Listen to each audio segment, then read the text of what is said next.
Breaking news coming in, viewers. Senior U.S. administration official says that Donald Trump is set to meet Prime Minister Narendra Modi at the G7 meeting. Senior U.S. administration official says that Trump would be meeting leaders of India and France and also Zelensky at G7.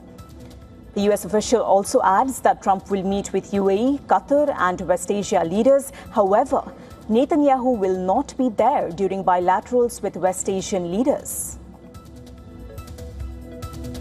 Now, India's return to G7 stage for a record 13th time as a partner nation. It comes with a great message for the country. The invitation had come from French President Emmanuel Macron, and calling 2026 a landmark year, Macron pointed to the rare overlap of India's BRICS chairmanship.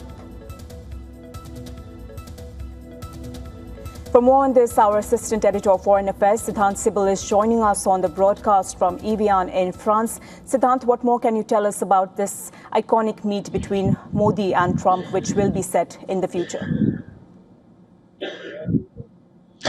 Well, it's confirmed now that the Indian Prime Minister Narendra Modi and the US President Donald Trump will be meeting next week here in France. In fact, WION was among the first channel to break it last week that there is a major likelihood of the meeting, and now it's confirmed by White House. Now, remember that this meeting is the first such meeting between the two leaders since February of last year, when the Indian Prime Minister Narendra Modi had traveled to Washington, D.C., and also the May conflict, when Donald Trump had claimed that he played a key role in terms of diffusing the conflict between India and Pakistan, something that New Delhi dismisses.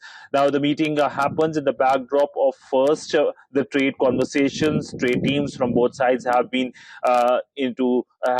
traveled to each other's countries, and there have been negotiations. Sergio Gore, the US ambassador, has said that only 1% of the trade deal is left. The second, of course, is the killing of the Indian sailors off the coast of Oman. Remember, 3 Indian sailors have been killed by US forces, and India has summoned the US diplomat CDA twice. In fact, the Indian External Affairs Minister lodged a strong protest with the US Secretary of State Marco Rubio over this issue. So clearly, an important meeting that will be closely watched both in India and US, and how the trajectory of the relationship goes further. And we will be coming back to you to track the latest developments from France. Thank you for joining us in the broadcast.